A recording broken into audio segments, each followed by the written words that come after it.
यो WhatsApp guys के सबसे लोग मैं हम जा चुका हूँ एक बार फिर से अपने यूट्यूब चैनल पे। तो आज हम बात करने वाले हैं real Madrid versus Manchester city के गेम के बारे में, जो कि चैंपियंस लीग के अंदर है। आज रात को 1:30 से इन इंडिया चालू हो जाएगा। तो आज मैच प्रीव्यू में कर रहा हूँ लेग 1 का ही, सिर्फ प्रेडिक्शन सिर्फ लेग 1 की है। तो चलिए शुरू करते हैं।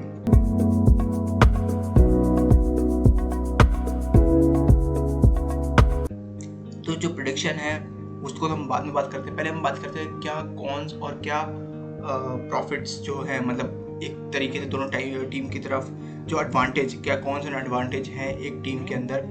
तो रियल मैड्रिड के अंदर जो एडवांटेज रियल मैड्रिड को मिलेगा कि रियल मैनचेस्टर सिटी के ऊपर वो अगेन सेम होगा दोनों टीम के अंदर। डिफेंस लाइन वेरी इजीली भी ब्रेक हो सकती है दोनों टीम्स की, चाहे वो मैनचेस्टर सिटी हो चाहे वो रियल मैड्रिड हो। दोनों टीम्स की इजीली डिफेंस लाइन टूट सकती है। तो दोनों टीम को ये तो एडवांटेज है ही।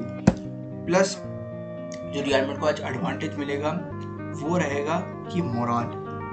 पिछले मैच की जो परफॉर्मेंस आई है उससे मोराल बहुत बूस्ट हुआ है रियल मैड्रिड का, क्योंकि पिछले मैच में अगर आप एटलेटिको मैड्रिड के खिलाफ जो परफॉर्मेंस आई थी वो अगर आप वो देखोगे तो यू विल सी कि हाँ भाई उनमें ईगर है विन करने का, गेम जीतने का। मैनचेस्टर सिटी के खिलाफ वो लेके आएंगे परफॉर्मेंस, वो स्टैंड आउट करेंगे। और रॉड्रिगो बहुत अच्छी परफॉर्मेंस लेके आ सकता है इस मैच में, जैसे उसकी हिस्ट्री रही है। ही हैज़ ऑलवेज स्कोर्ड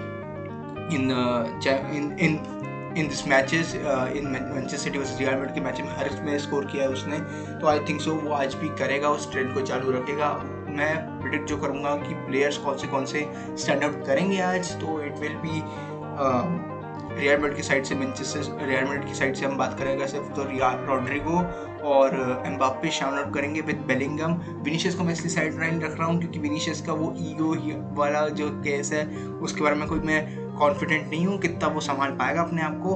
तो फॉर दैट रीज़न मैं उसको अभी इंक्लूड नहीं कर रहा इसमें। तो मैं रॉड्रिगो और एम्बाप्पे की तो मतलब बात रख सकता हूँ बिल्कुल। I am very much confident on them, तो मैं उनकी बात तो कर ही सकता हूँ। अगर हम मैनचेस्टर सिटी की साइड देखें, मैनचेस्टर सिटी की साइड की क्या हाल है, मैनचेस्टर सिटी में अगर कोई स्टैंड आउट करेगा तो वो बर्नार्डो सिल्वा रहेगा एज पर रिकॉर्ड जो उनका रहा है, बर्नार्डो सिल्वा।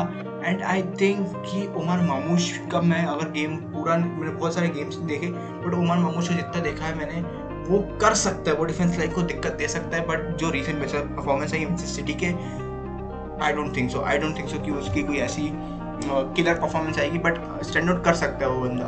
उसके बारे में ज़्यादा जानते नहीं है, तो we will see after match क्या परफॉर्मेंस आती है उनकी।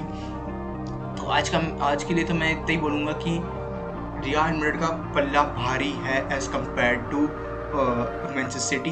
तो मैनचेस्टर सिटी का क्या हुआ, मैनचेस्टर सिटी की इस बार मैनचेस्टर सिटी का जीतना इसलिए इम्पोर्टेंट है, अगर जीतती हैं तो, अगर इफ़ दे विन तो उनका जीतना इसलिए इम्पोर्टेंट है क्योंकि उनको प्लेयर्स को रेस्ट देना है। अगर वो अच्छी स्कोर लाइन से जीतते हैं, एग्जाम्पल 2-0 3-0, अगर इस स्कोर लाइन से जीतती हैं तो वो अपने प्लेयर्स को रेस्ट दे सकती हैं, क्योंकि इस बार का जो मंथ है, ये मंथ जो है प्रीमियर लीग के अंदर, वो मैनचेस्टर सिटी के लिए बहुत इंपॉर्टेंट होने वाला है। And they have multiple good fixtures in Premier League. इसके बाद वो लिवरपूल की बात करें, न्यूकासल की बात करें, टॉटनहम की बात करें, तो ये सारे मैचेस हैं मैनचेस्टर सिटी के, तो वो प्लेयर्स को रेस्ट देना चाहेंगे। तो मैं कहूँगा कि maybe these matches are important, कि उनके बीच में अच्छा टाइम भी है and they could rest players and if they win. तो same goes with Real Madrid. But Real Madrid का एक और जो बहुत बड़ा जीतने का मतलब उसकी वो है, कि जीतने का एक रीज़न मैं बताऊँ अगर आपको, क्यों ज़रूरी है रियल मैड्रिड का जीतना। रियल मैड्रिड का जीतना इसलिए भी ज़रूरी है क्योंकि उनकी एक लेगेसी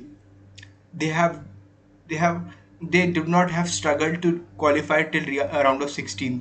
ने कभी स्ट्रगल नहीं किया है राउंड ऑफ 16 तक क्वालिफाई करने के लिए एटलीस्ट। उसके आगे का आप छोड़ दीजिए, राउंड ऑफ 16 तक बहुत मतलब 1900 से लेके आज तक they have always qualified for round of 16, at least for round of 16।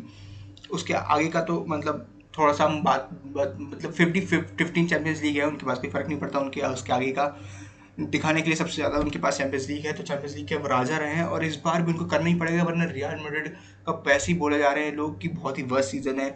मैं पता नहीं लगता कैसे टेबल के टॉप में है ला लीगा में। हाँ भले ही डिफरेंस कम है, बट आई स्टिल थिंक कि वो विन कर सकते हैं, because they have fucking Real Madrid में कौन से प्लेयर्स ऐसे नहीं हैं।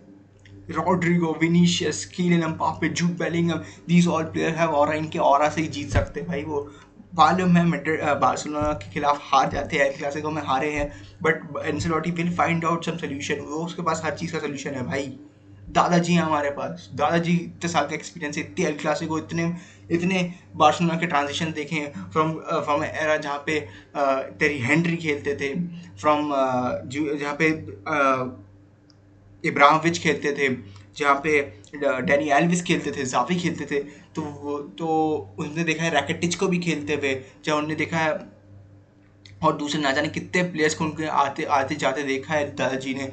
तो वो अपनी परफॉर्मेंस लेके आएंगे यार, वो ही will find out some solution. तो कार्लो एंसेलोटी की बारे में बात करें अगर तो जो मेरा प्रिडिक्शन है वो तो साफ रियल मैड्रिड के साइड है, एंड होगा भी क्यों ना, क्योंकि बहुत ही वर्नरेबल डिफेंस है, बट रियल मैड्रिड की ऑन दी अदर साइड बहुत ही बढ़िया सॉलिड डिफेंस लग रहा है मेरे को। ऐसा कुछ ज़्यादा फ्लॉज दिखे नहीं मेरे को, क्योंकि आप फ्लॉज की अगर बात करो तो जो पेनल्टी दिए रहे चुआमेनी वो छोड़ के अगर हम डिफेंस लाइन की बात करो तो हाँ, पेनल्टी बॉक्स तक हम जा पाते हैं, और मैनचेस्टर सिटी के खिलाफ बहुत ही खतरनाक बात हो सकती है, क्योंकि they can shoot from a distance also, they can have that quality from a distance also, but हाँ एट द सेम टाइम वो डिफेंड कर लेते हैं। राओ सेंसियो की जो एग्रेशन की बात करें, अच्छा है बंदा, कर लेता है टैकल, डिफेंस बहुत बढ़िया डिफेंस कर लेता है। इनफैक्ट एथलेटिको मैड्रिड के खिलाफ भी उसने अच्छा डिफेंस किया।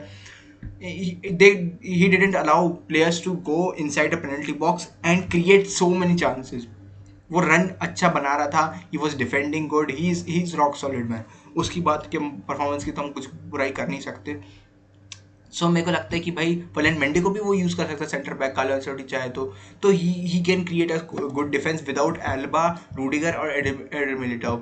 ये इंजरी मतलब चार प्लेयर इंजर्ड है, 4 डिफेंडर इंजर्ड है हमारे, Carvajal, Eder Militao, Rudiger, Alaba, 4 defender ही हमारे आउट है भाई। क्या इंजरी क्राइसिस, मतलब डिफेंडर लाइन से, मतलब अगर आप सोचो तो बीएसएफ, अगर हम बोले बीएसएफ हमारी इंजर्ड है तो सेम वैसे ही हो जाएगा। तो दैट्स काइंड ऑफ केस। तो मेरा प्रेडिक्शन तो यही था। Thanks for watching guys, and see you in the next one.